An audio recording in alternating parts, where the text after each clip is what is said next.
Welcome back to another episode of the Friday Night Forecast. I'm your host Travis Blakesley, and today we have Herm. He don't like clam chowder, the Buffalonian. How you doing, Herm? I'm doing pretty good, guys. Thanks. Happy belated Thanksgiving, everybody. Yes. Happy Thanksgiving. Now, is the white clam chowder better than the red, or the red better than, or does it all suck? I like the red better than that. I You like like the the New red? York style, yeah, rather than the What New about the? England. I Not, don't like and anything I'm about New England. not even the lobster rolls. Nah. I'll take lobster tails, but they can come from other places besides New England, boy. Very good, very good. And joining us again is Mr. Cody. How you doing, Cody? I'm doing well, but I love. I tell you what, the only thing I love about New England is the clam chowder and the lobster tail and the lobster tail. The white's Cody's better a than the red. Come chowderhead. on. No, I wouldn't say that. All right, everybody. Thank you for joining us. Last week we didn't have an episode because we played on Thursday. Hope everyone had a great Thanksgiving. And for the uninitiated here on the Friday Night Forecast, we dive into each week's matchup, give you our takes, predictions, and we also get yours. So drop all your comments in the chat. You got any game score predictions, stat predictions, anything like that? Don't hesitate to drop it in the comments. And as always, please like, subscribe, share, all that good stuff. And if you cannot catch our episode live, you can always look it up on any major social media platform or podcast services. So go ahead and do so. All right, fellas. 2 years removed, but the feeling was pretty much the same. I mean, it was a very relaxing game, if you ask me. A little later than I'd like. I like that other slot we got before, but I will take the 8 o'clock victory. Herm, I'm going to throw it over to you first. Let's talk about Allen and how he threw his first red zone interception. We got that out of the way, and just overall thoughts on Josh's performance. Well, it was overdue. I mean, at some point in time, if you take some chances in the red zone, and you know my feelings on our performance in the red zone so far this season. So if you're going to improve the efficiency down there, sometimes you got to take some shots. That one there, it wasn't the throw itself. It was a bad decision, but on his part. But overall, I thought he played well. Much better, obviously, than the week before against the Colts. So that, and 4 days later, I'm glad we didn't have to wait a week to. Yeah, I was saying the same thing. Yeah, after that Colt performance, I mean, that left a bad taste, I'm sure, in all of our mouths. But so that was good to rebound. I don't really care. I mean, the defense, I think New Orleans had 64 yards total offense in the first half. I mean, but the book on us, or the criticism had been that we've beaten a bunch of backup quarterbacks and substitutes and things of that nature. And you had Trevor Siemian. So Josh, though, going back to him, he looked good. The offense looked like they were playing pretty well in the second half, more so even than in the first half. But we got to pick it up a little bit because this is our biggest game so far this season coming up. That's where I'm at on that. Yeah. Cody, so your thoughts on Josh's performance overall? Yeah, I think he had a solid game. When it comes to stats, I know Herman likes to get on that. When you go 23 for 28, I believe, for 250 around there, you're having a good day, especially with 4 touchdowns. And I think a couple of those incompletions there were screen passes that he just threw into the dirt because there's nothing there, which, not to jump on, but man, were we terrible at screens. I mean, oh my God.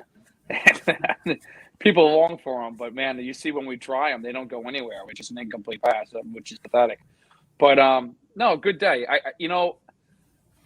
I think he took a little bit more of what the defense gave him in this game.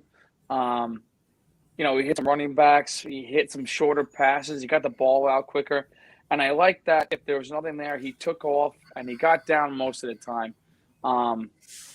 There was one time I think he tried going between the tackles there and he got crunched in the second half. That was a little, He got you know. upended that one time too. Yeah. Yeah. Oh, that's true. Yeah, that was on a long run. But other as than well. that, you're right. I mean, he did. I saw a concerted effort of him not taking the extra 3 yards. Right. He was trying to get when he he was got trying the to get first down. And I do tell you this, you know, we always, or I should say myself, you know, the read option we've been saying for a while. It's I don't know what the percentage is, but how many times out of 10 does he keep the ball himself?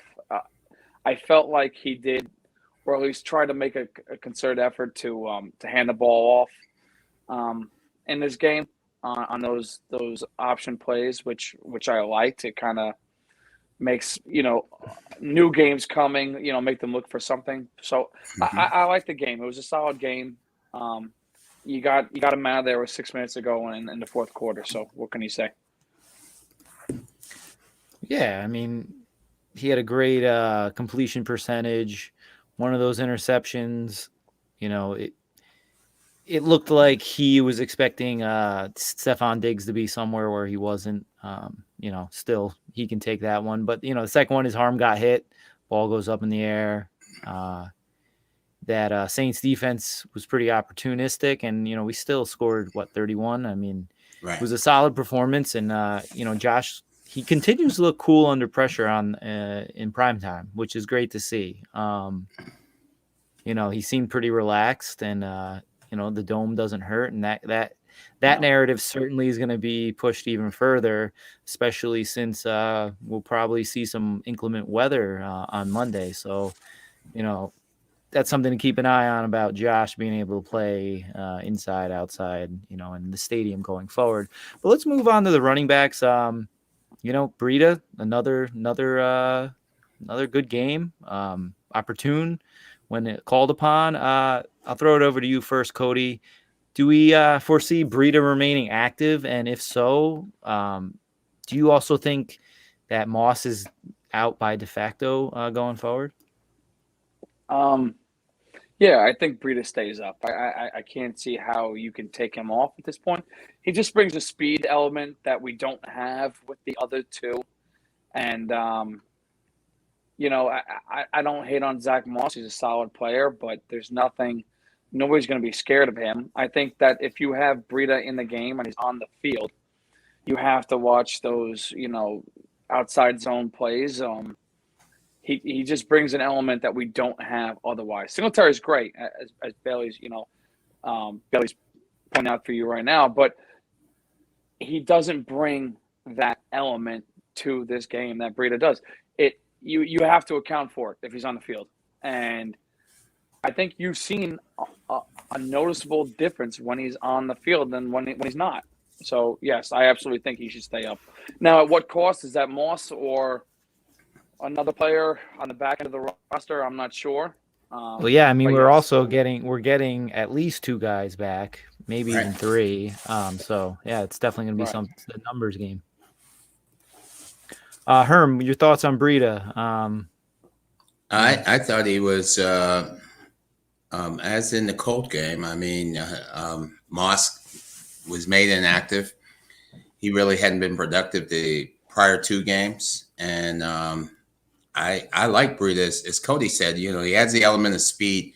They pitch to him on the outside. The defenses have to respect it. And his quickness, I think, I mean, he hits the hole pretty quickly, much quicker to me than, Moss was supposed to be like a little power back when we drafted him, or adding a power package, power punch, you know, in the tandem with Singletary.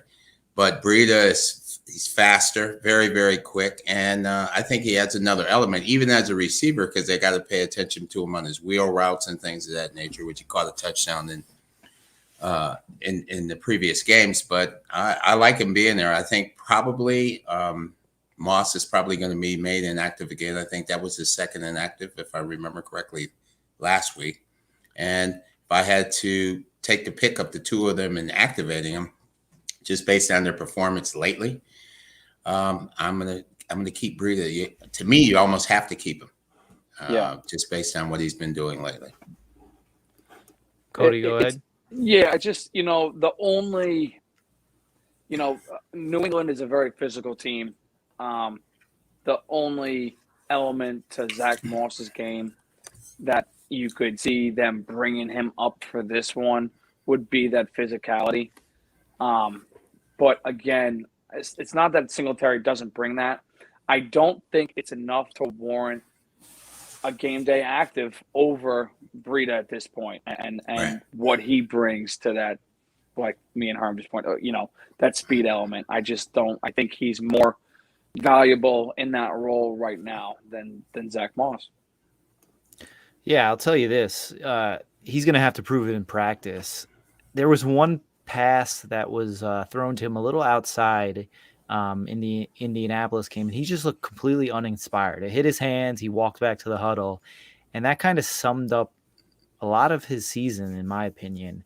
And I'm a big Zach Moss fan, but he doesn't offer, at least this year, he hasn't really offered anything outside of, good run blocking. And, he's known for that style of running of, push the pile, get the extra yards. But there was a couple of runs. There was one drive that Singletary had last week where he was moving guys and he was getting an extra 4 or 5 yards. Mm-hmm. He got real close to scoring.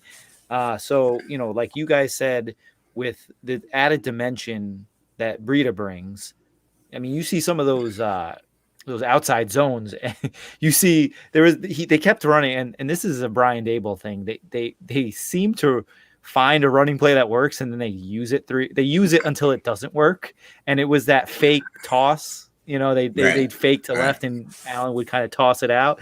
And I think Singletary ran one of those, and it did not work. I mean, you could tell the difference of being able to get to the edge that Breida brings to the table, and like you guys mentioned, that added bit, and again, catching another touchdown pass. He had 29 yards through the air last week.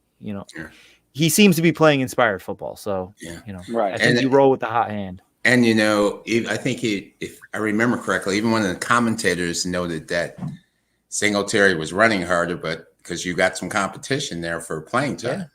For being on the field because Breida's playing well. And Singletary ran. There were 2 runs, like you said.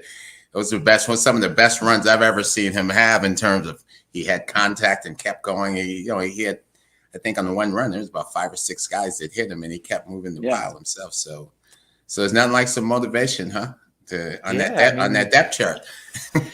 That's McDermott in a nutshell. You not necessarily pit guys against each other, but if you don't produce, you're not playing, and that's very competition. Yeah, that's right. It's a competition. You need competition at positions to get your best 11 on the field. I mean, it is what it is. The nature of the beast, right? Yeah, for sure. Now moving on to another tough guy, Mr. Dawson Knox now holds a single season touchdown record with 6 games to go. And he missed 2 games, so yeah. This narrative on Dawson Knox took quite the turn over the last, 8 months.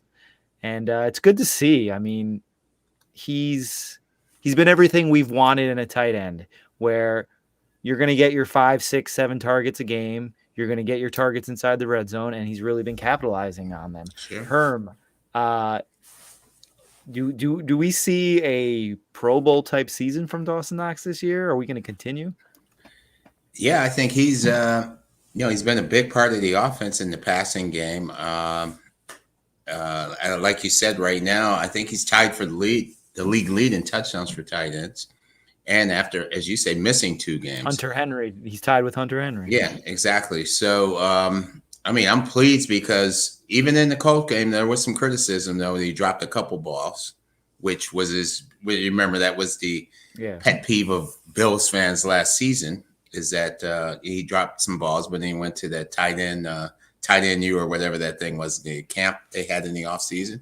Seems like he just put a concerted effort in and some concentration on focus, and he's made some great catches on top of being making some athletic moves. He made some athletic catches last year, but he dropped some balls. But this year he's been much more consistent, and like you say, we got 6 games to go, so he's been a potent weapon because teams are, they want to take away Diggs. You got Sanders over there and Cole Beasley, doing his thing in the slot. But you could tell when he was out those 2 games, we really missed him.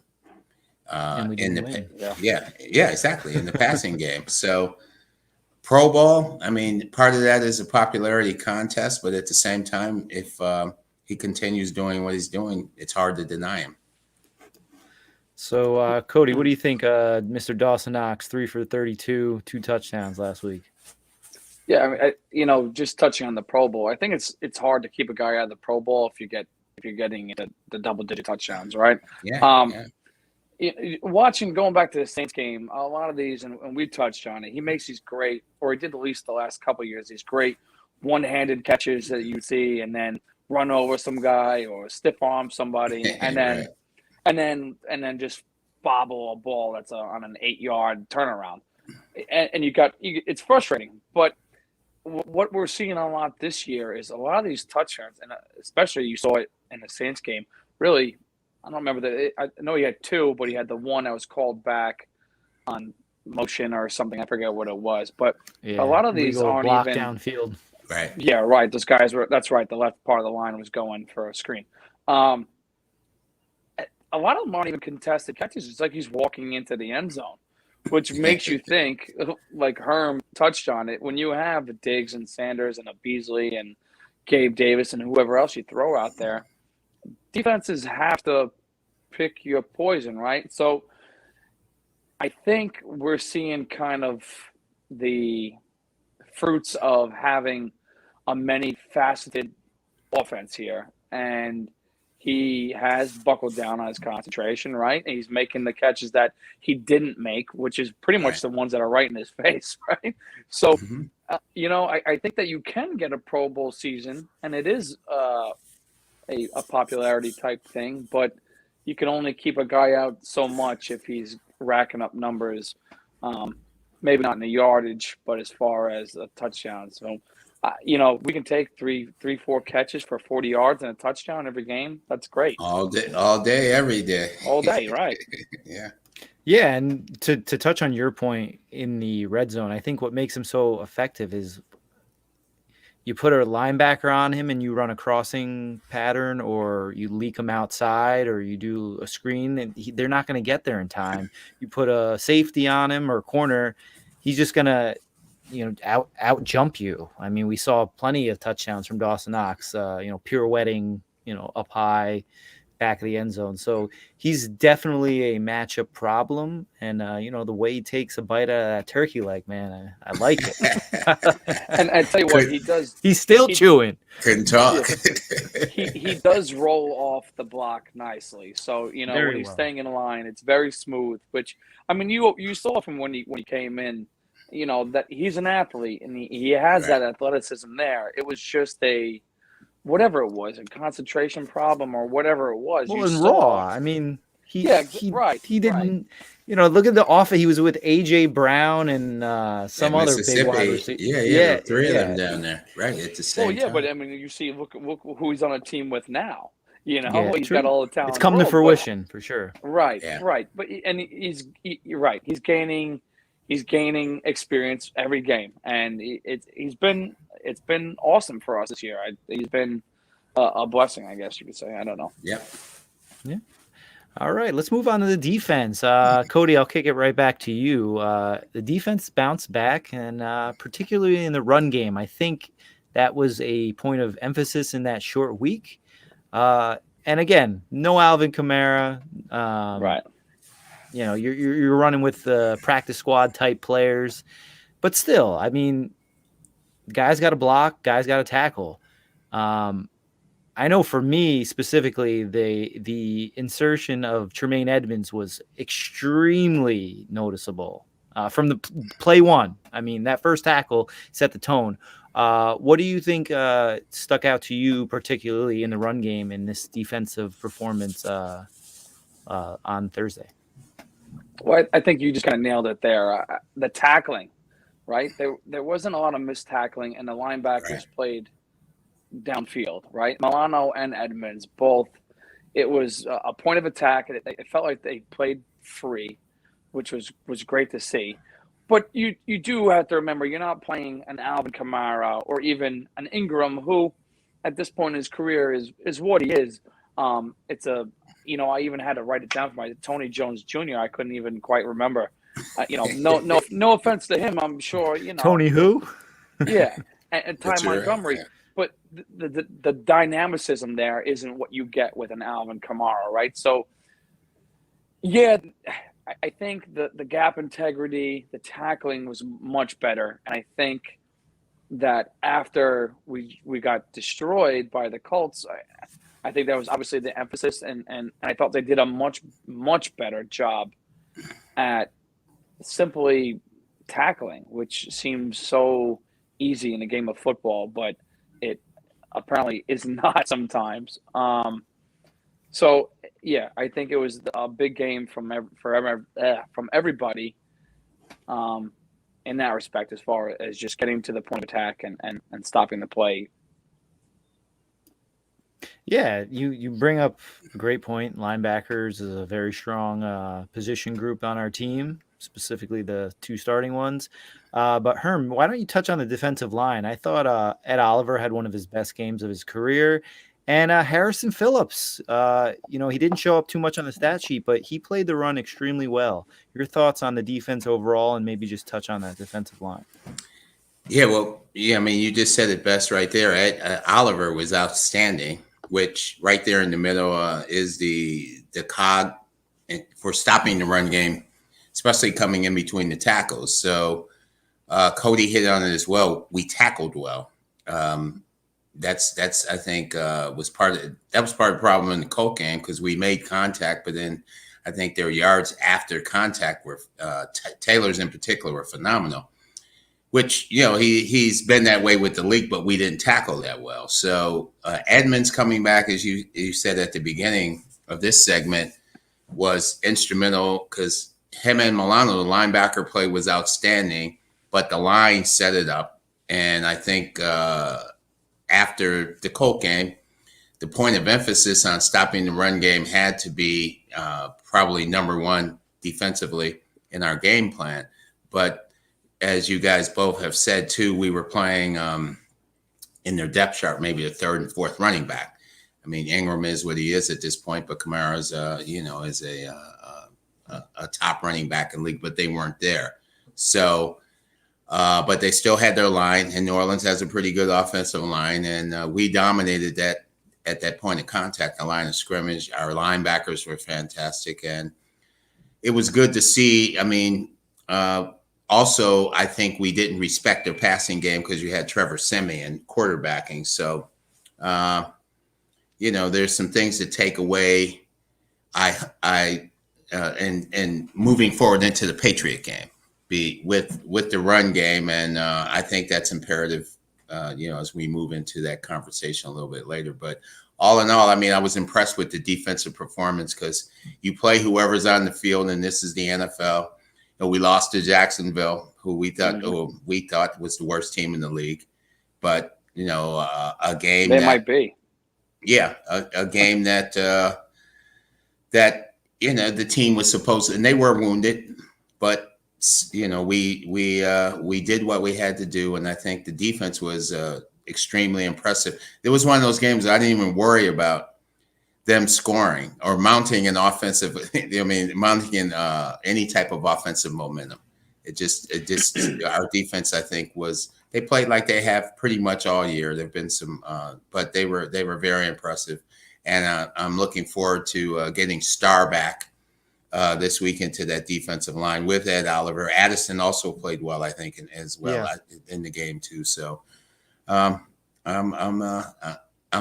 trending up for our defensive line. Yeah, you put it nicely there. I wasn't worried about them scoring. I was more worried about I wasn't worried about winning. I was worried about how we are going to win, Right. Especially going into this tough stretch of games. You needed the defense to really reestablish themselves. They had to be physical. They did that, check. You needed the offense to come out and sustain drives. And although they did turn the ball over a few times in the first half, I think they moved the ball well and kind of course corrected as they went on. But before we move on to this week's game, something that can kind of segue us into injuries. Unfortunately, the Bills lose Trey White for the season. I can't tell you how many times I've held my breath when he's on the ground.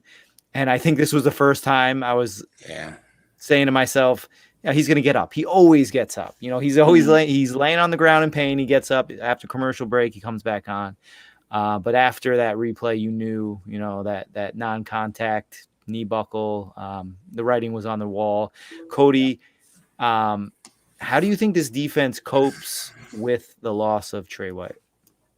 Yeah, that one hurt. I think we all held our collective breath, and it didn't work out too good. We've done miraculously well the last couple of years with injuries, and exactly. At some point you're gonna get hit. Unfortunately, it was him. For people that are always looking for more from the cornerback position, I think that we're gonna feel it there. He's so good because he allows you to do so many different things scheme wise on the defense. That not having a lockdown corner doesn't allow you to do, and that's playing maybe on one side of the field or half man, half zone, and going from there. And we're not going to be able to do that anymore. I mean, that's at least at this point we don't think that we can do that. Dane Jackson, he's done okay. He actually didn't have bad man skills in college, but he's played a few games, but we saw him being susceptible to that double move at the end of the Saints game. Luckily, the pass rush was there, so they couldn't hit that. And like Herm said, it's Trevor Siemian. It's not Tom Brady or whomever you want to put in that spot. I think this week you're going to see a little bit of some disguised coverages. I think they'll move around the safeties. We'll see what they do with Levi and Dane and seeing what do they play one half the field? Do they stay on one side? Do they mix him and Saron Neal when they're going with two tight ends? I think it's kind of up in the air. I would say this week, and just for this week, you might see a little bit of a heavier package, but I think that's going to be up to what New England shows, right? I mean, however they want to attack us is however we're going to be able to adapt to it. But Dane Jackson will slide into that role, but I think it's going to be a group effort there. Yeah, it's something that we've gotten lucky, like you mentioned. I mean, I can't remember the last time we've had a truly, devastating injury like this. However, the mantra is always next man up, and this is where we're going to see the rubber's going to meet the road, where we see if the Bills' scheme can outweigh the talent on the field. I think things are definitely going to change. You can't, like Cody, like you mentioned, you can't do everything that you have been doing. Whether it's leaving him out on the island, whether it's rolling the over-the-top coverage to help out guys like Levi Wallace, we're not going to be able to do that. Are we going to be able to drop guys down in the box and blitz safeties or corners as often? That will remain to be seen, and it'll be tough because I think this is the game where we would benefit. Putting pressure on Mac Jones, getting that pressure on him is going to be helpful. But then again, are you going to want to leave Dane Jackson on an island in bad weather? All you get the double move like you mentioned. It's going to be something that they're going to have to look at. Herm, your thoughts on how the loss of Trey White is going to affect the scheme overall? Well, I mean, we've had some time to think about it, and I mean, all of us agree when it happened, and even for a couple of days later, it was devastating, depressing, disappointing to us Bills fans. But it is next man up. As Cody said, Dane Jackson, and I watched college football, was a pretty good cover corner in college. He's a pretty good athlete. Yeah. He's got to step up. He's a professional football player, a cornerback. He's on the team backing up Trey. Trey was our best defensive player in my opinion, at his position. But it is going to have to be a group effort. I believe that the defense will step up. You're going to have to make adjustments, obviously, but it's no different, as you guys said. We really have been fortunate in terms of not having a devastating injury to our key players, as we've seen around the league. So we got stuff like this happens every single week, and we've kind of oh dodged yeah, the bullet. there's no question about it. But then what's interesting? Levi Wallace actually was having is graded out higher in PFF cornerback performance than Trey They don't White. like Trey White over there. No, I know. I'm saying, but so I mean that performance metric, which the analytics you can look at it, but the eye test and the fact that Trey, he makes plays and he doesn't get he doesn't get a lot of interceptions because it goes back to they don't throw there, right? I mean, they respect him. So I think a point you hit that. Okay, blitzing, because you have Mac Jones. In my opinion, Trevor Lawrence is a better quarterback as a rookie, but you got to look at the teams you're playing for, because the Patriot defense has put Mac Jones in a lot of, he threw for 198 yards, 205. They won. They scored 40, but the defense turned over the ball. So if you put some pressure on him, because I've also watched some films where he's made some bad throws when you make him move his feet and some pressure. He doesn't throw he doesn't have the biggest arm in the world. So he doesn't throw downfield a lot, but you got to put some. So it's imperative that our defensive line put some pressure on. And I think they got to, everybody has to step up their game. As Cody said, this got to be a team effort now. And I've been reading a lot this week where, people talk that because Trey is out and everybody, everybody feels bad, horrible for him. And I do, and I know the three of us do as well, and all of Bills Nation, and the $27 donations to the food bank down there in Louisiana, which the Bills Mafia is good for. Yeah, it is awesome. It's fantastic. So I really do think the defense on the whole is going to step up its game and to compensate. That's where I'm at with that. Well, nothing this year has said otherwise. Outside of the Indy game, we've pretty much been seamless with guys coming in to replace, key players. Milano's been out, Edmonds been out, Starr's been out multiple times. There was a short stretch where Poyer was injured, Hyde was injured, Taron Johnson was injured, and again, outside of that Indy game, you couldn't have noticed unless you're looking at the numbers on the back. But it will be interesting to see. Sticking with the injuries, like we mentioned before, Spencer and Starr are off the COVID list. John Feliciano is practicing. I just read before we got on that Starr is still dealing with an illness, whether it's COVID related or not. He's been limited at practice, so that'll be interesting to see. On the Patriots side, I know they placed Kyle Duggar on the injured reserve for COVID, and the COVID reserve, which is big. Yeah, he's a good guy, a good player. A lot of Bills fans actually wanted the Bills to draft him, and then they also have a ton. Yeah, yes. They have a lot of banged up players. Obviously, their injured reserve list is quite long, with guys like Jamie Collins on there, Raekwon McMillan, Josh Uche, so a bunch of linebackers that are injured, and then a ton of limited guys who were playing injured last week, specifically Christian Barmore, which, if you watched Tennessee run the ball, there were some big holes, and outside of fumbling the game away, they could have done more. Another notable injury, Nick Folk is still battling a knee injury, although he looked pretty good last week. They signed the kicker. They signed the kicker. Did they? They did. They signed the kicker. They signed the kicker.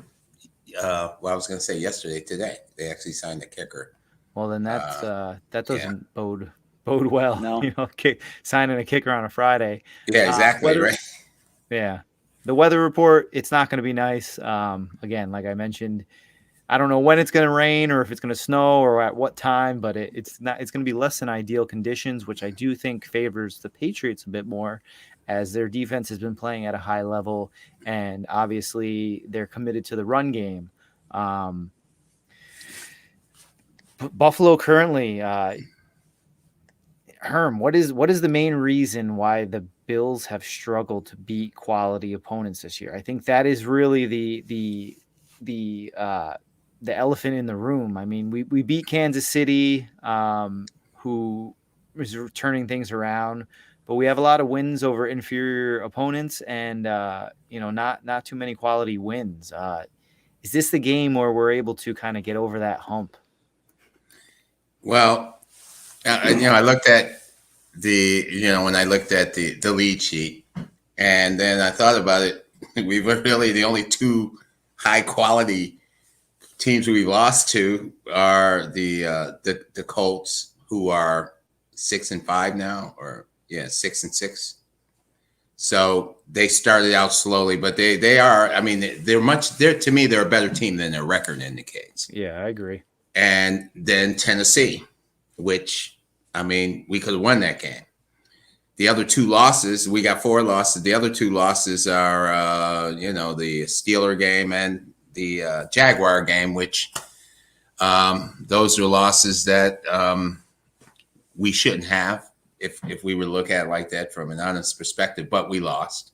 So the only 2 quality teams we've lost to are the Tennessee game, which we put up, 31 points, and we're at the 2-3 yard line, 4th and 1. We lose the game.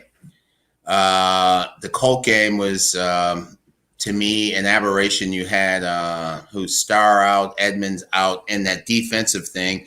We had some opportunities early in the game, and then the fumble on the punt. On the kickoff. That's what sealed the game. Yeah, exactly. We had a chance to get back in it. Right. Just before halftime, and all of a sudden you're down 24-3 or whatever it was, 17-3, 24-7. Yeah, 24-7 exactly. And yeah. So I don't feel we're that far away. I mean, maybe I'm an optimist, where I'm obviously biased, but I still feel when our offense is humming, that we can just about outscore anybody in the league.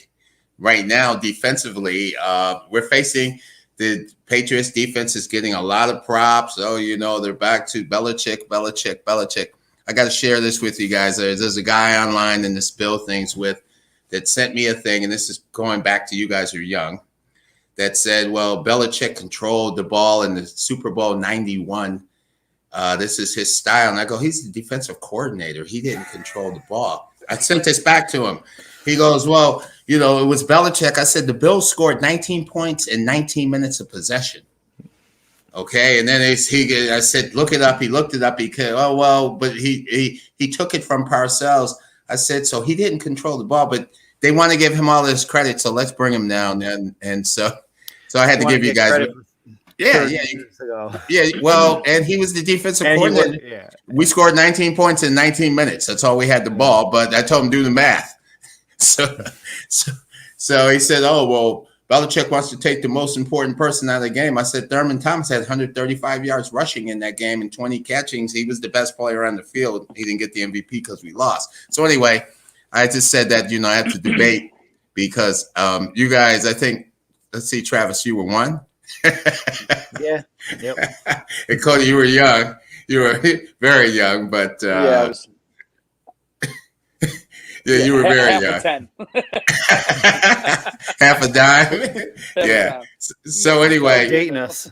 Yeah. So that's what that's why you got me on here for perspective too, right? There you go. So I'm out here battling Patriot, but this is a Bills fan that was doing this, and I told him, that sounds like Stockholm syndrome to me. Yeah, you want to give the Patriots. I agree.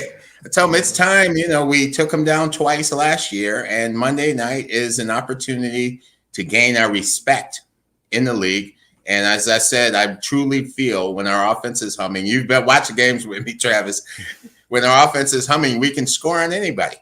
So yeah, that's kind of where I was going with it. I mean, like you said, there wasn't that many opportunities to beat good teams because we just really haven't played too many. So I get that from a national perspective, to question the Bills. I mean, we're every team is quick to be questioned when you haven't beat good opponents and you haven't dominated all the inferior opponents. But to your point, you can look at this as a positive or a negative way. The Bills haven't played their best game on offense yet. I agree. And I that's kind agree. of scary when we're averaging 30 points a game. We had two duds, and there's definitely room for improvement. So that's kind of where I was going with that. And Well, wait, Travis, what's my mantra? We should have had more. yeah, exactly. I wanted more. More. And I kind of parallel this to last year after the Arizona game. Or maybe it was, I don't know, somewhere around that early to mid season where the Bills didn't play their best game. They were looking a little shaky, and it was more on the defensive side of the ball. But when the consensus was the Bills were worried, or Bills fans and national media were worried when they were going through the tougher portion of their schedule, I mean, they cleaned house at the end of the season. So I think this is that fork in the road where, for both teams. I mean, this is as tough of a game it is, and as worried you might be. This is what we signed up for, having these games against the Patriots where they actually matter. And last year it was a little bit lackluster because none of them mattered. None of our divisional games mattered. So, Cody, I'll kick it over to you. How do you? What's your angle on the Bills' lack thereof or lack of winning against good opponents? Right. For me, I would say it's been all about physicality. Herm said we only lost to two good teams, and that's probably true.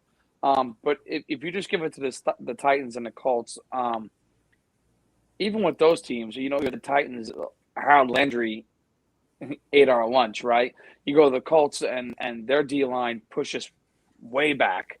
They were all over us. You go back to, even if you say the Steelers aren't a very good team, which they're probably not, they beat us up front, right? Yeah. And then if you go back to teams, the Jaguars, they're not a good team, right? Yep. But here we get, after the game, they're saying, "Oh, look at these guys on the sideline here. It doesn't even look like they're interested." Our physicality and our demeanor has been called in all year, and I feel like the Patriots are on the horizon here. Your physicality and your mentality as a team has been called into question now for 10, 11 weeks. You've lost to teams that you should not have lost to, right? Here's a physical team coming in. Now it's time to put up, right? Mm-hmm. This is it. You're playing at home. It's a division game. It's for the division lead. Everything's on the table in front of you, right? The reason we haven't beaten these teams that we should have is because we didn't step up to the plate and do it, right? That's right. We brought it up many times on here, right? This is a violent game. If the guy across from you, lining up across from you, is beating you off the line and getting into the backfield, well, and that happens consistently, what do you think the outcome is going to be? We beat a Saints team that, on the right side, you didn't have Ramczyk, right? Or you didn't have a couple of these guys that are good players. There was a play, and I don't remember when in the game it was, but it was a handoff to Singletary to the left side, and the defensive end on the Saints, and I don't even know who it was, went right around Deion Dawkins. I mean, he didn't touch him. Yeah, I remember. And hit Singletary for a loss. He didn't get a hand on him. And it was an like inside tackle play. Yeah. Yeah. Mm-hmm. I mean, it's frustrating. It's frustrating to watch because it just seems to be happening time and time again. Now, a lot of these teams, the Titans with Landry, the Steelers with TJ Watt, those guys that had 2 or 3 sacks each in those games, right? So we struggle with elite pass rushers for one. Now, here you have a Patriots team coming in with Matt Judon, who's got 11 or 12 sacks, or 11 and a half. I don't know what it is. A lot of his sacks. Go ahead. He played really well against Josh Allen. I remember that first time in Baltimore. He got to Josh Allen a lot. Yeah. And the thing with him, too, he's a huge, we always say high motor guy, but for Josh Allen, a guy that scrambles out of the pocket and looks downfield, this is the guy that you got to watch out coming from the blind side. I hope they're watching film here. I hope they're watching film. I know they're watching film, obviously, when this is professional football. But we going forward, you have to buckle down and just play a physical game and beat the guy across from you. I think we've been out-muscled. That's why we lost to these other teams. Cody channeled his inner Chan Gailey. It's a tough game for tough people. It was accurate, though. That was good, Cody. It's true. Yeah. It's true. I'm getting a little frustrated there. No, but it's true. The good news is we've seen them do the opposite. We've seen them counter it. So, like you said, right. you got to put up or shut up. I mean, this is we when you allow inferior divisional opponents to stick around, which we have. I mean, we should easily, maybe 2 losses, realistically, right. So just to interject one more time. So if we go back to quality of opponent and we're only giving them, if we're saying the Steelers are riff and the Jags are rap, right? we'll just say that the Titans and the Steelers are the 2 good teams. Both those teams also ran. The Titans and the Colts. Those teams ran all over us, right? That's 8. I think there's 8 rushing touchdowns in those 2 games. So, I mean, hello. Yeah. We're ranked 20th in the league in rushing touchdowns, and I think prior to that game we were first. We gave up like 1 rushing touchdown prior to that ridiculous Colts game. And we hadn't allowed a touchdown in the first quarter, period. Yeah. I mean, between Taylor and Henry, I mean, that's eight touchdowns on the ground. Yeah. So, So, I mean, you can see the congruency between those 2 games. Yeah. And it looked like business decisions. I mean, Taylor wasn't really running us over. We were just bouncing off of him as far as tackling, it was just like nobody wanted to bring him down. Yeah. All right, which brings us to our opponent, the New England Patriots. I mean, they've been hot of late. They started off 2-4, and here they are leading the AFC East. Pains me to say it, but that's the truth of the matter, and largely on their defense. I mean, they're ranked number 1 in points against, 4th in yards. They're getting turnovers like nobody else's business. First in interceptions with 19. They're playing great. I was listening to a Patriots podcast, and they're saying the real weakness is play action and over the middle. That's kind of where they are a little weak. Like you mentioned before, Cody, Judon is having a hell of a year. J.C. Jackson is playing great, and they're really playing opportunistic defense. And then moving on to their run game. I mean, they obviously, with a young quarterback, you got to be able to establish the run and establish the line of scrimmage, especially when you have a great offensive line the way they do. Herm, let me spin it over to you. The Patriots struggled to move the ball against the Titans on the ground for the most part. Do you think they're going to go and make that the focus, especially with Cody's rant about the toughness aspect? Well, they used a running back by committee. Who is it? Stevenson, Bolton, and Damian Harris. Looking at the last game, I think they were all about 33, 32, and 27 percentage-wise in terms of plays on the field against Tennessee when they didn't run the ball well. I know Stevenson's had a game of 100 yards. They had a total of maybe 89 yards rushing between the 3 of them. So I feel they're not Henry or Jonathan Taylor in terms of the run game. They've run the ball well against some teams, but I feel, as our defense did last week, we can shut that run game down, which I hope is our plan, and make Mac Jones. He's been getting all these props, rookie good of the year, whatever. The only thing we were talking about, Trey White, their number 1 receiver is, Aguilar or the insurance firm, Jacoby Myers, Bourne is Bourne's made some catches, but the receivers don't really fear me. Henry Lee is tied with Knox for touchdowns, but and I know watch some highlights. Mac Jones missed him. He was open in the red zone last week, but because of pressure, that was one thing they were going over it, and he got pressured. He didn't make the throw. So key to us is I think we can shut that run game down, make him make throws, and put our defensive line put some pressure on it, which also feeds right into the fact that with Dane Jackson, that helps him obviously, because there was a stat I read this week that we very seldom had any coverage sacks. Okay, where the quarterback had to sit back there and there was nowhere to go, and we got him. How many times have we missed?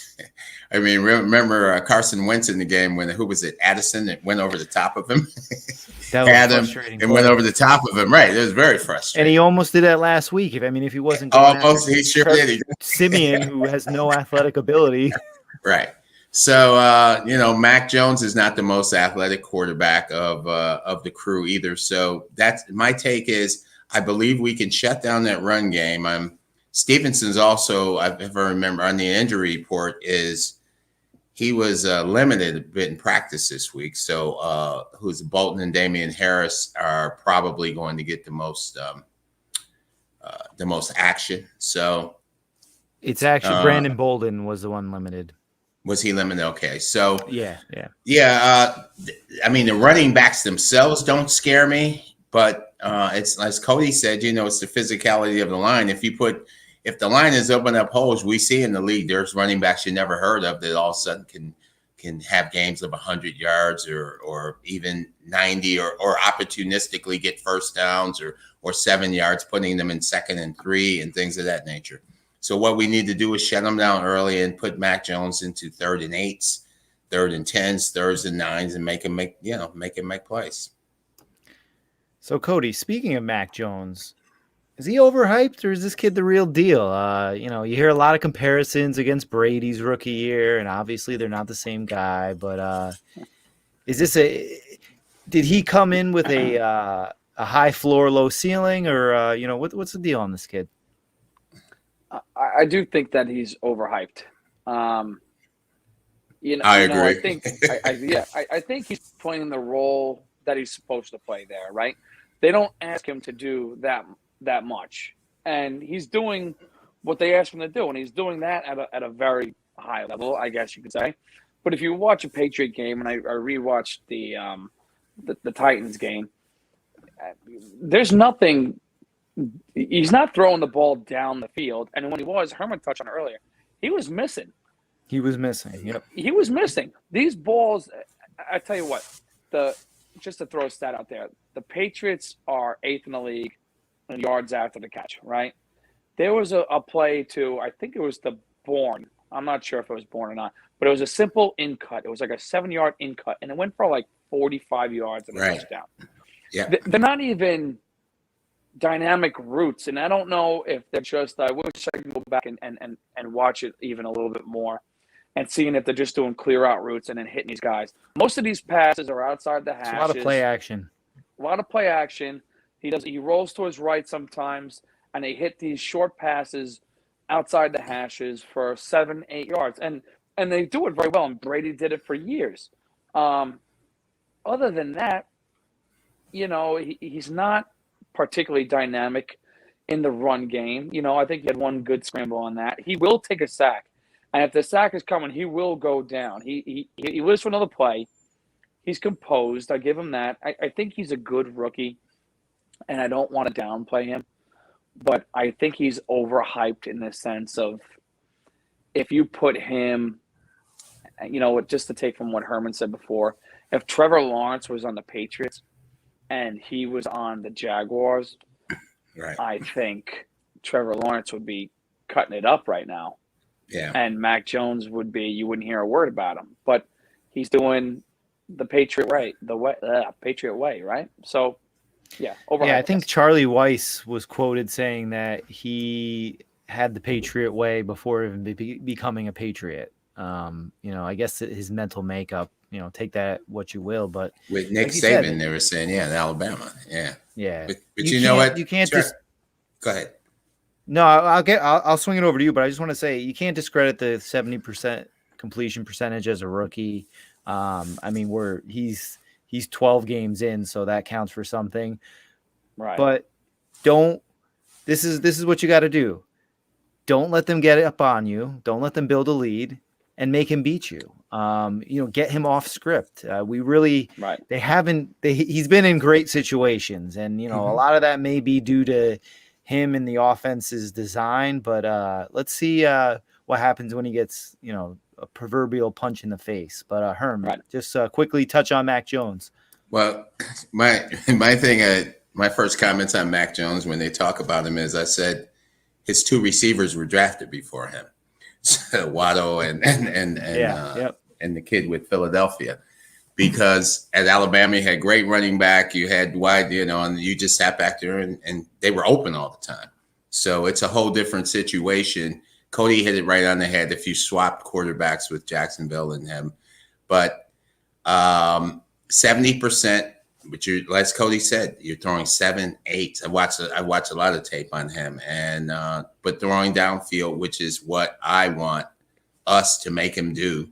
Because if our linebackers or our safeties, you take away those slant routes, and I mean it's going to be imperative. Dane Jackson is going to have to play well because you're going to be out there, and they're probably going to attack him.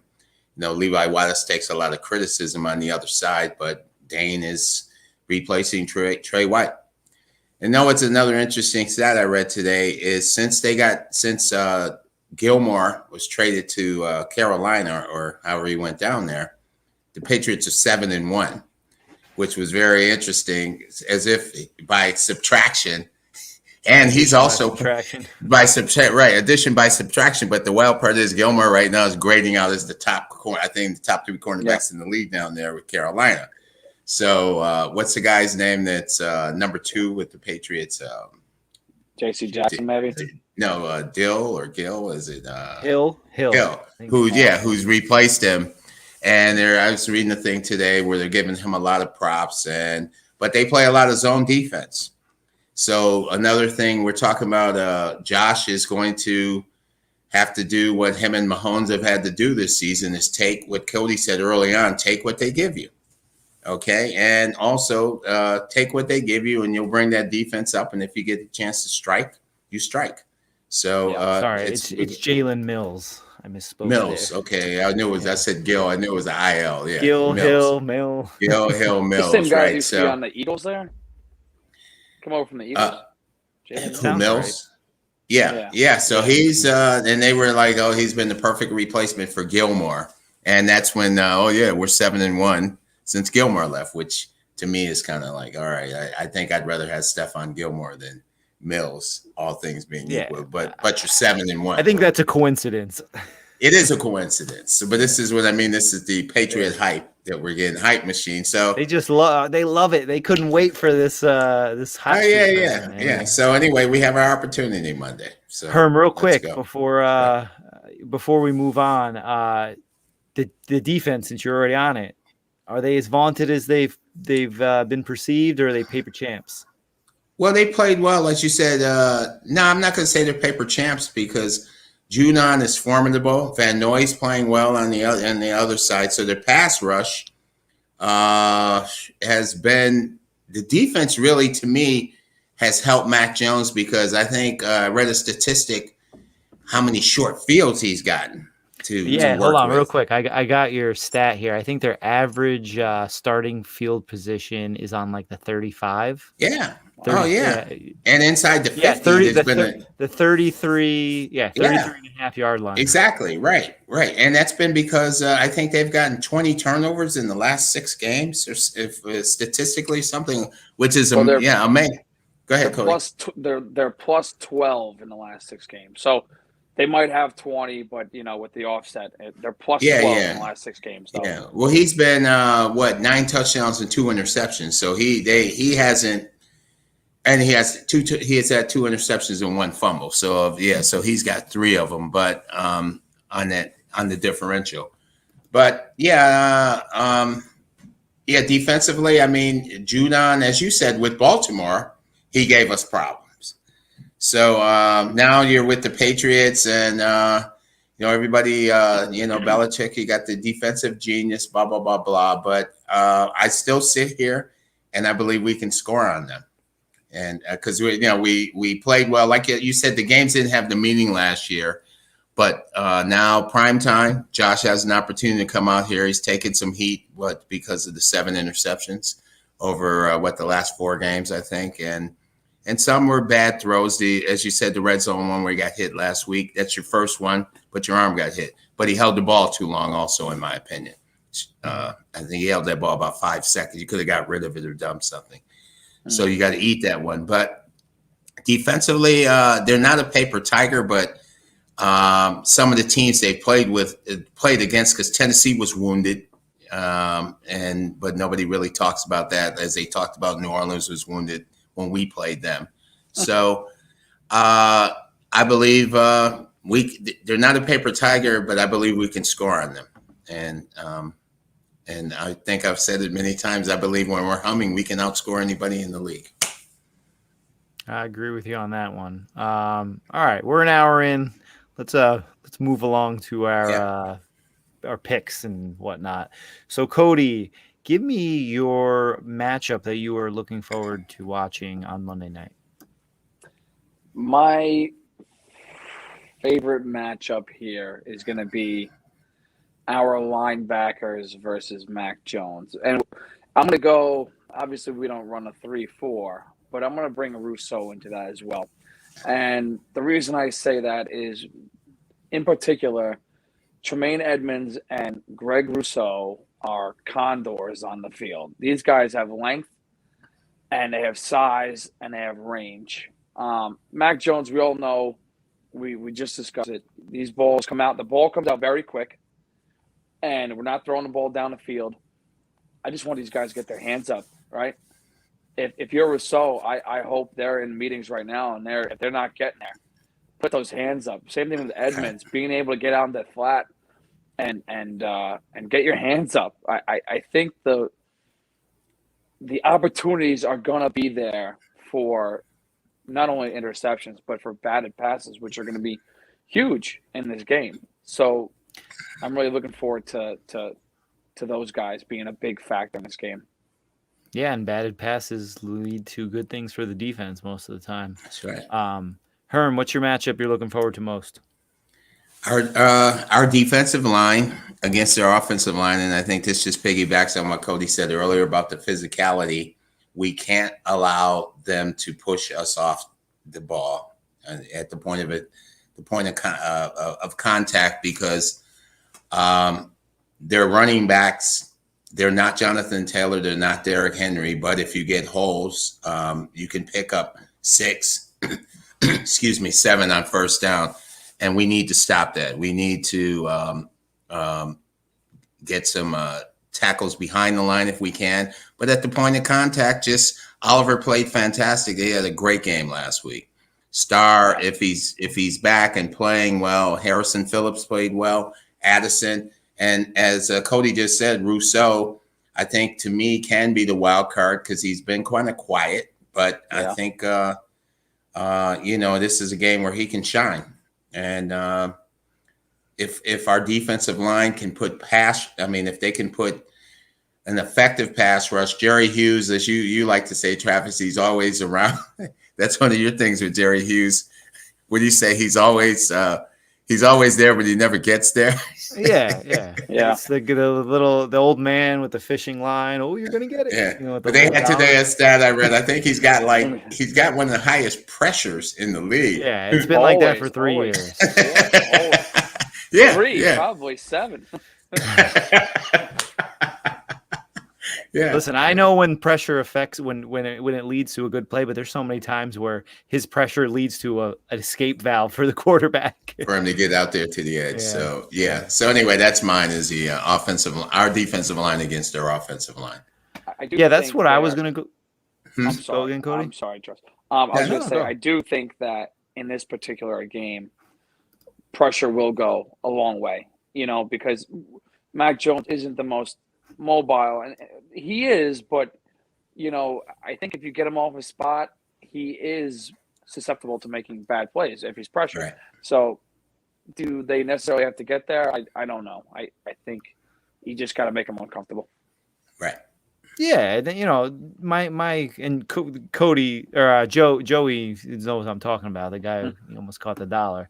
But yeah, I mean, there's the pass rush can be effective in many ways.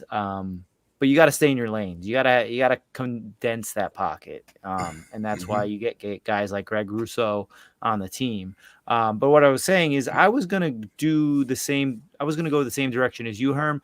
But let me just switch it up for argument's sake, the Bills versus the Bills. And what I mean is don't turn the ball over. Stop beating yourself. Don't rack up those penalties. It was nice seeing the referees keep the flag in their pockets on Thursday. That's one thing we didn't talk about. With not many penalties, and just for the sake of the flow of the game. I mean, outside of killing yourself, I mean, how many times on defense have we gone off the field and came right back on the field because of a stupid penalty on third down and fourth down? That's right. Just don't beat yourself. I mean, this is a classic team, the Patriots, where if you allow them to stick around and you beat yourself, they are going to win. They're just that disciplined of a team, and they have that discipline of the coach, and they've been like that for the last 25 years. So you just can't beat yourself and expect to win, especially where the odds are against you in regards to the weather, where you're not going to have the opportunity to score 30, 40 points most likely, because airing the ball out is probably not going to be an option as far as going downfield. So you really have to play that fundamental game. So for me, the Bills versus the Bills, and that's what it's been all season. Cody, will swing it back around to you. What is your stat of the game? My stat of the game for this past game or the upcoming game? No, just give me. Oh yeah, you haven't been here for one of these. Just give me a stat line that you are predicting. Whether just a player with his, just throw it out there. Yeah. I think that with Kyle Duggar being out, we can try to utilize the underneath stuff. And just to pick up where you left off, the turnovers. I think Josh Allen really needs to be patient in this game. And if he stays patient and takes what they give him, I think Cole Beasley, Dawson Knox, some of these guys that can get the underneath passes, I think can have big days. And that'll lead to good things, obviously. Let's go Cole Beasley for a big day here. I'm going to go 9 catches for 85 and a TD. That's a Cole Beasley ass day if I say so myself. Mm-hmm. What you got, Herm? Well, the weather's supposed to be raining. It's supposed to be in the 50s, so not that cold, especially for Buffalo this time of year. And they had snow last week. And so I'm talking to a lot of people, friends of mine in Buffalo. But I still think Josh can throw for over 250. If he can have the kind of game he had against New Orleans, as Cody said at the beginning of this, I think he was like 22 for 28, 20, something like that, for about 250, and we can run the ball enough just to keep that pass rush honest for the Patriots. So if Josh can throw for 250 and 3 touchdowns, and I'm saying 3 because I think we can get in the red zone and we will run in. Either he will or Breida or one of our running backs can run in. But if he can throw for over 250 and 3 or more touchdowns, that's my stat. Solid. I think that's doable regardless of the weather. Yeah, I agree. My stat of the game also involves Josh Allen, and that's him taking 0 sacks. I think there's going to be a big focus on eliminating those negative plays, like I mentioned earlier. Regardless of the penalties or the turnovers, sacks are also a drive killer. Last year, we saw many drives become resurrected by Josh Allen. on 3rd and long or what have you. We haven't seen that very often this year. We've seen negative plays and drives, and more often than not, those are the games that we are either struggling in or losing. So I think it's going to be a concerted effort for Josh Allen, his internal clock. I mean, you're getting at least one offensive lineman back, hopefully 2. I think it'll be a big game. I mean, they get that extra 3 days to really scout those guys on defense. So yeah, that's my stat of the game. Herm, I'll turn it back to you. Give me a key to victory on offense For the Bills? for the Bills. Well, no turnovers or minimal amount of turnovers. If we don't turn the ball over, I think we'll win the game. Yeah, I'm gonna dovetail right there because mine was build an early lead and don't turn the ball over. Okay. The Tennessee game was exactly what you don't want to do Right. to play against the Patriots. Don't come out and get scored on the first drive and then cough the ball up, and then as you're making your comeback, cough the ball up again on a 30-40 yard run. So I'm right there with you. Cody, what is your key to victory on offense? Yeah, I think it's stopping the run. I think what you guys said, getting an early lead and is going to force them to maybe go to the pass. So I think if you stop the run, get them in a bind, get an early lead, it's going to make Mac Jones uncomfortable.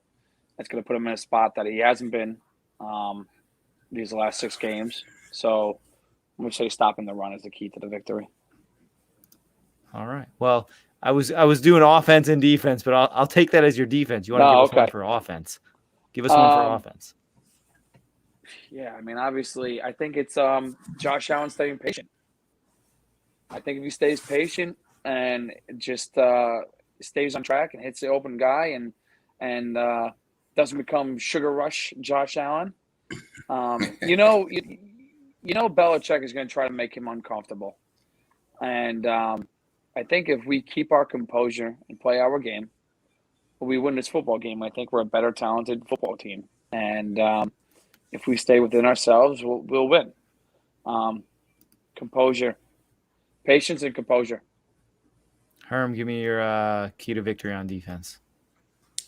On defense is putting pressure on Mac Jones.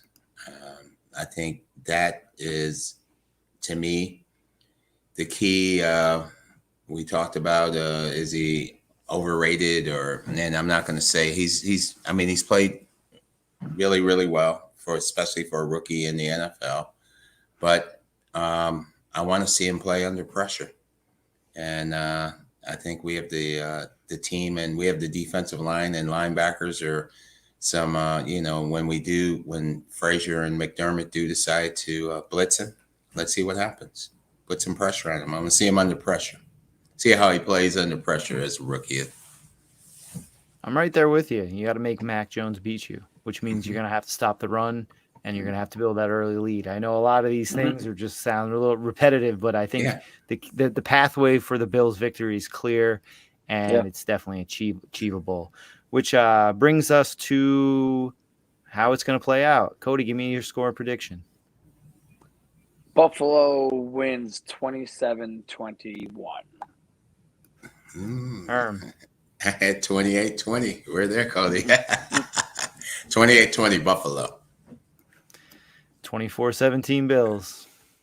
Okay. So we got 8-point games. We're right there. So there's no pessimism. One score game. Nah, there's no pessimism here. That's right. Are we really Bills fans then? I don't know. No, I believe we're going to win this game. Me too. It's one you got to win. You got to win. Yeah. All right. Well, that almost brings us to close. But before we get out of here, we got to do everyone's favorite segment. Let's get that cool little graphic going. All right, boys. We're starting on Monday for our 5-day forecast. Herm, more than 2 total turnovers combined.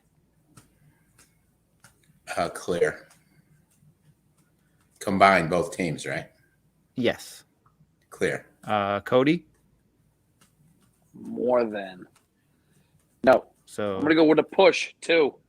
Yeah, wait. Yeah, that's right. 2 or more. That's right. Wait, excuse me. No, I listen. I worded it clearly. More than. No, I'm going So that's push. 3. No. Oh, no, I can't go back. All right. I'm going. All right. I'm staying Cloudy. clear. Okay. All right. So you're staying clear. The push. You can't get the push. But I'm cloudy. I said 2. You're cloudy. I said, yeah. All right. More than 2. Yeah, I'm gonna go clear with Herm. Wet football. 2 of the best teams regarding turnovers. And the Patriots are going to have 3. Yeah, there you go. Oh, that would be. So, I'd gladly be all right, wrong Herm. for that. You're going to be running that one, Cody. I hear you. Bills have more rushing yards than the Patriots, Herm. Cloudy. Cody? Cloudy. Yeah, I'll go cloudy. I'm not quite there yet. There yet. We need to see. We want to, but our run game a little bit more production. Yeah, I'd love to see the stats for like all our games in the past and see if we've outrushed anybody. The crazy thing is, the last time I checked, we were 8th in the league. I mean, that was with Josh Allen, I guess. Yeah. Well, listen, we were 8th in the league in rushing. Yeah, I think like 3 weeks ago. Oh, really? Man. I tell you what, I did go back. I'm shocked. Yeah. Yeah. Well, I did go back to our losses, and our losses we definitely didn't in any of those. Yeah. No. Well, yeah. I mean, you're getting blown out in one, and then I think we completely abandoned the run against Jacksonville. The last 2 games Moss played, right? He didn't have over 20 yards in either game himself. Yeah, we're 11th currently. Oh, wow. I don't know how, farcical. Well, we know how. There's some horrible rushing in the league, right? Yeah. All right. All right, Herm. Combined over 40 combined points scored. Clear. Got to be for 28-20. Yeah. Yeah. What'd you say? 27-21. So you're clear, Cody. Yeah. I can't. You said 28-20, something like that. Yeah, you can't go. Yeah. 27-20. I said. Yeah, and I'm at 41 too. So yeah, got to go clear. Herm, we see at least one trick play. McDaniels does them a lot. Brian Dable usually has, not too much this year, but you think we're going to get a trick play in? Clear. Either team? Clear. Cody, what do you think? Yeah, clear. You're going to see another Buffalo special of some sort. The Buffy special. Yeah, I would like to see something we haven't seen. Maybe a you know what I'm thinking? I'm gonna go out on a limb and say we see a handoff flea flicker. We haven't seen a flea flicker, right?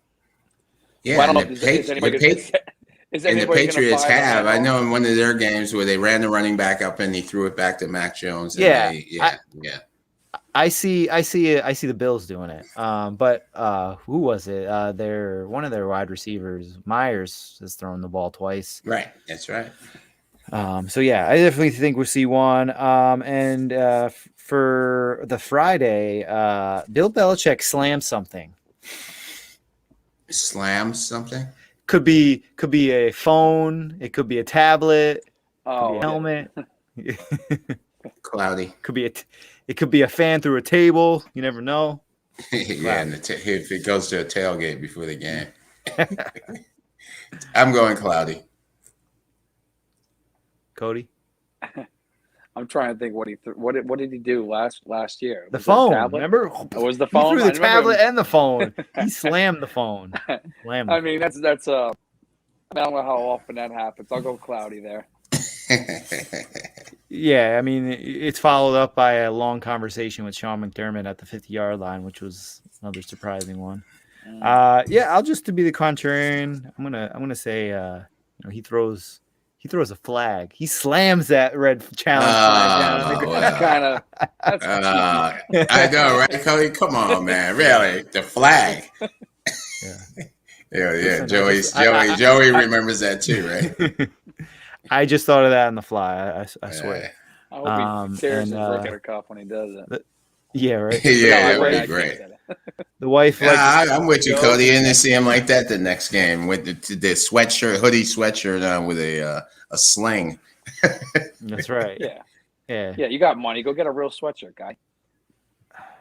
You think they'd at least like sure? Wait, how about this? Wait, great show. Wow, we got a commentary down there. Who's that from? There you go. I don't know. She's got a weird last name. Yeah, wait, Cody, you know who that is? Yeah, obviously. It's my sister.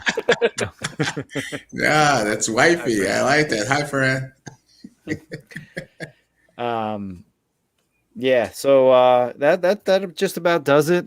Cody, thank you for stepping in, and we're gonna ride with you the remainder of the season.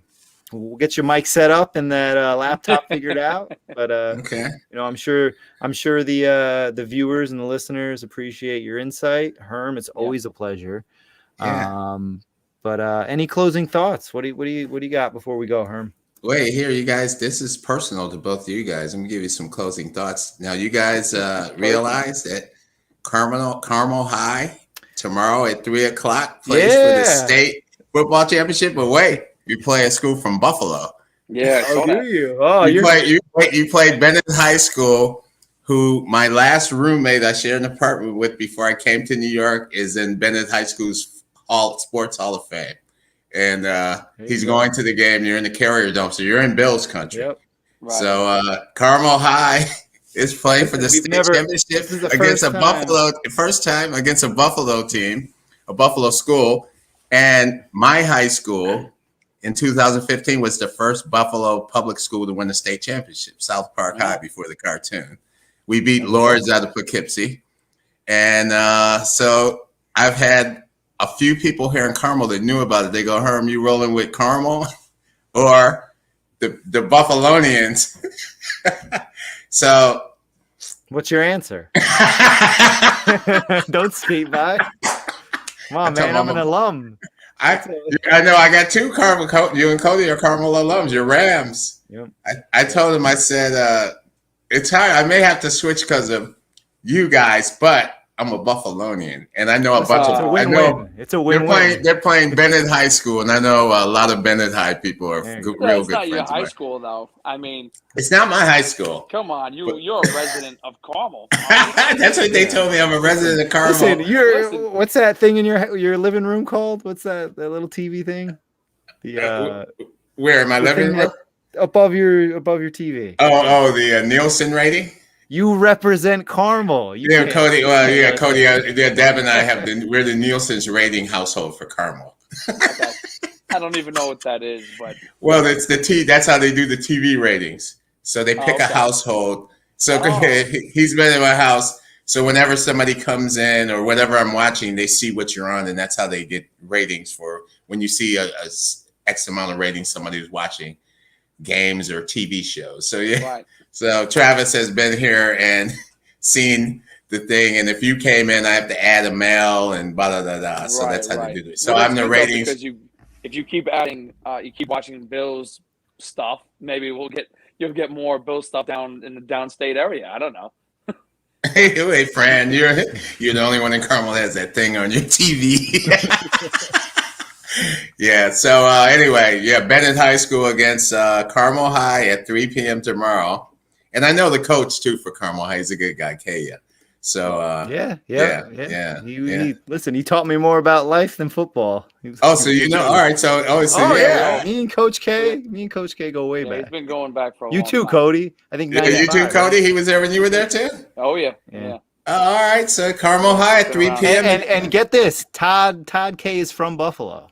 From Batavia. I saw that. Yeah, I saw that this week. Yeah, it's from Batavia because I've talked to him and met him, and I must have had Bill gear on it sometime, but he never said he was a Bills. And Batavia is right? He didn't.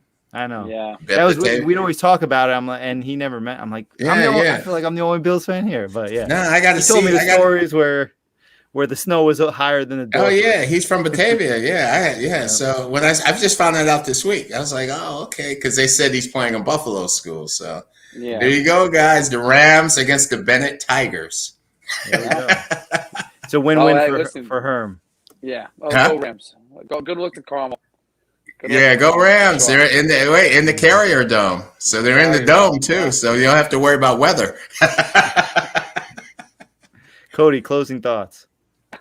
We're so off topic now. I don't even know what the heck That was football. That was football. I'm surprised people are still watching. Going back to the Patriots. Oh, you know what? I mean, Herm, you brought it up in the beginning of the show. Just listen to every Bills podcast and every show and going back to One Bills Live. It's Patriots, Patriots, Patriots. I'm tired of it already. Yeah. Go out and show them you're the better team. That's it. Joey Hat says that'll be the second best game of the week. I like that, Joey. Dovetailing off of Cody, I mean, not only is this the most important game for both teams, this might be the biggest game of the season in the NFL. Regarding seeding, standings. I mean, because they jumped up to number 2, and it's got a lot. With them beating the Titans, and then if we're able to beat them twice, that there's still a path for us to get that. I agree. First round bye, but you got to get this win. I mean, I don't First. care how it looks.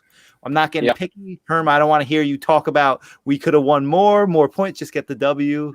Yeah, and let's move on. Right? I want the W. That was at that point in that Jacksonville game. Anyway, I know. No one has to score a touchdown, take the W, and get out of there and come back home, right?